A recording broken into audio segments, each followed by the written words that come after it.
Lord Byron, and the other one is Thomas Paine, a founding father. Now, those two individuals are very unique in their own perspectives merely because they were writers of their own time, as per with their stance in terms of the politics that they lived in, retrospectively. Meaning, Thomas Paine was the founding father of the United States, so most of his writings, revolve around more with that, especially as per with the Enlightenment era and his influence from it. But whereas to Lord Byron was mostly like a suave, sophisticated individual who loved women, but it was a brilliant, fucking great writer and poet, but died young. Yeah. They really convince people that working 40 hours a week just to stay. What irks me, right? And it's not because of this video. What really irks me is that, you know, when you work, or let's say you work a certain amount of hours of any particular job that you may do whatsoever, doesn't really matter what it is in this particular scenario. If you say that you're exhausted, right? And you're just tired, oh my God. Evidently, when you express that you're just tired from life and you just want a break, or you're attempting to do so, there's always gotta be some asshole saying that, oh, but you don't understand. You gotta work the grind. You gotta work the pain. You gotta get this money. You gotta get this paper, this cheddar.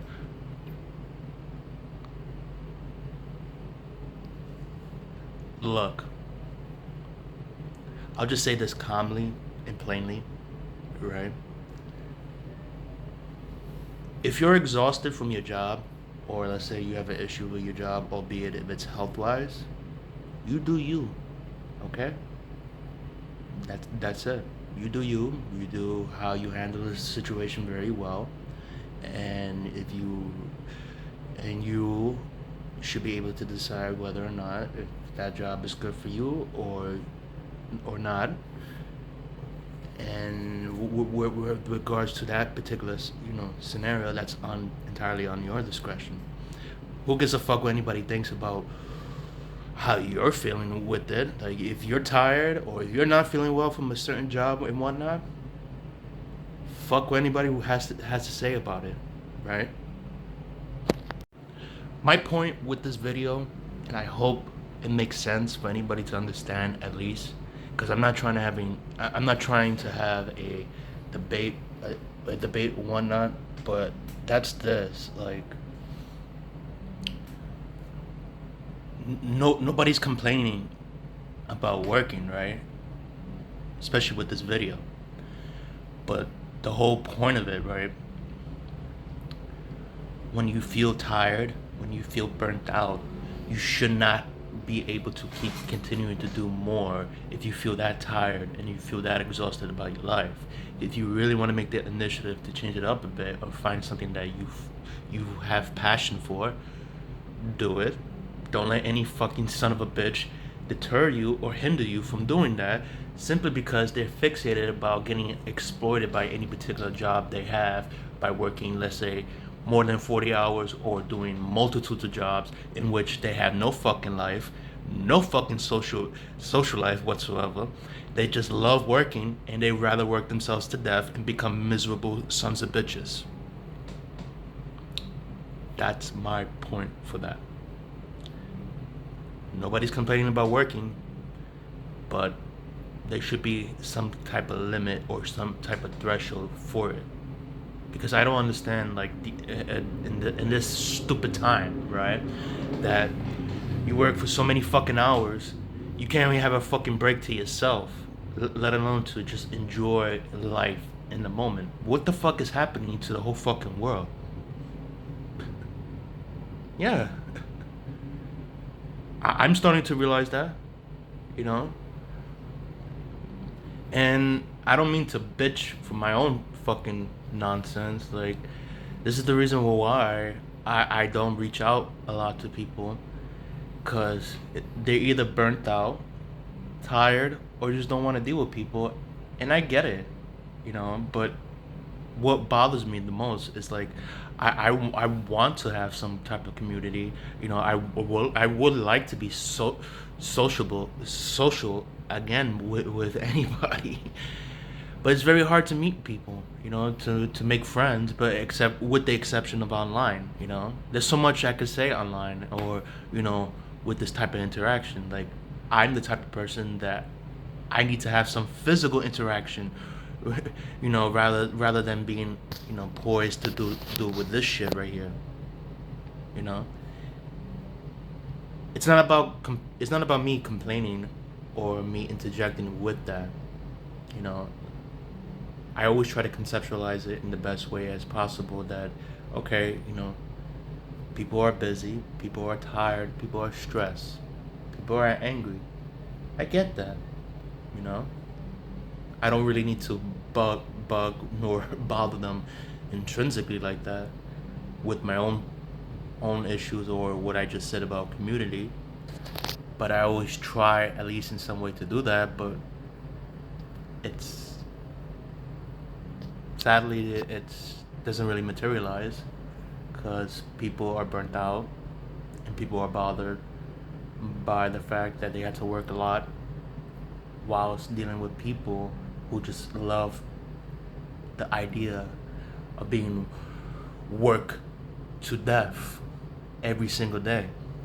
You know, I'm sorry. I don't mean to ramble this long because this is just one of those things that really infuriates the fuck out of me, and it just bothers me. Like, yeah, that's pretty much the case for this. But like I said, you know, when you feel overwhelmed, or if you caught yourself entangled in all this minutia about how things are done these days, especially in this late stage capitalism hellhole that we all live in, always try to find like an impasse, at least, or if not, at least try to establish some community, in which I've been trying to do that for a while, and that really fucking sucks. But I can't really do as much with it. I could espouse, I can interject, or whatever it is I want to say that comes on the top of my head, but I can't really be begrudging nor be belligerent with people about my own purview with that. So that's pretty much it. We are only 7 days into the year 2072, and You know, I've been on this app for nearly 6 years, and from my experience being on this app, a lot of y'all have this weird fixation about age, particularly for my fucking generation, and it goes all the way down further. People who are younger than me, all of you have this fucking fixation with age. Well, I'm here to tell you and break it to you in the best way I can say it as possible without sounding like a parent, but I'm gonna just say it like some dipshit off the fucking street. And that's this: aging is part of life, alright? It doesn't matter how old you get or what number you are as life goes on. You can't prevent it. Like, you can't stop it, you know? You can't arbitrarily say, I'm just gonna be 26 for the rest of my life. That's it. And I have a button, that could just say, boop, I'm 26 forever. Now, I'm pretty sure people want that, and I get that. I get people have positive experiences and whatnot in terms of what any age they had whilst the duration of their lives. I get it. If you did something memorable in any particular age, you want to go back and rekindle that. I get that. But my whole point with this fucking video, right, is you need to embrace it as time goes on, no matter what. Because once you're out of your 20s or into your 30s, like I'm about to do it, this is where you cross the Rubicon. This is where you either or you accept it gracefully, or you just become a self-deluded, self-centered, narcissistic piece of shit that is in denial about their age and will have this fucking fixation about what all the trends that you did or experienced in the past 10 or 20 years when you were younger. So that's my point of this video. You know, it's either or of how those two personalities, like I just said, would define you when you get more older. You know, I get it. Aging is fucking depressing. But the one way to spare your own sanity and for you to not go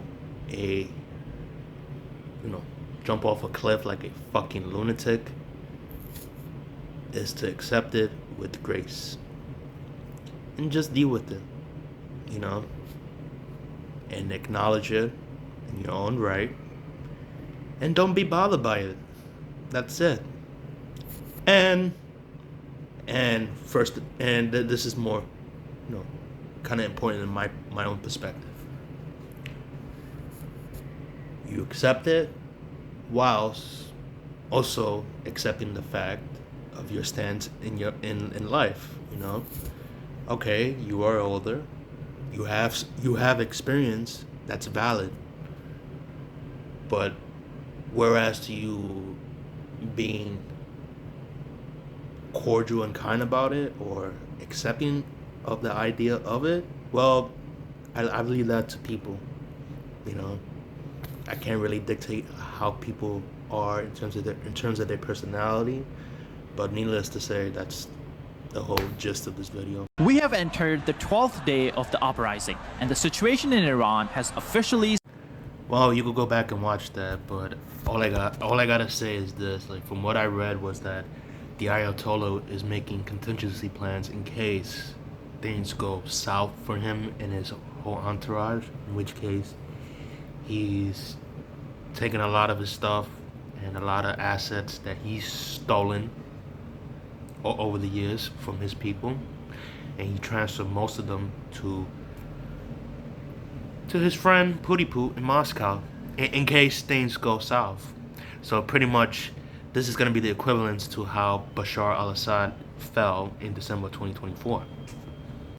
Now, I'm not making no predictions nor assumptions about why this is happening, but I'm aware it's because of their economy, especially with the currency being devalued really bad, in which case people are protesting in the streets. Now, I'm very uncertain how things are going to play, going forward. Who knows? That's all I can report and say, because this is my opinions. Why was this evil Nazi executed? Otto Moll was a German concentration camp guard described... That's because Otto Moll was a fucking psychopath and a demented individual. That's the reason why he was at the end of the war. Now, I can't not convey what he did, but from the accounts that I've read when he was a guard particularly in one of the concentration camps, the way how it was described about him was that he was the definition of a monster or the living incarnate of the devil walking on earth, particularly with the actions of what he did to children during the war. Pretty fucking crazy shit.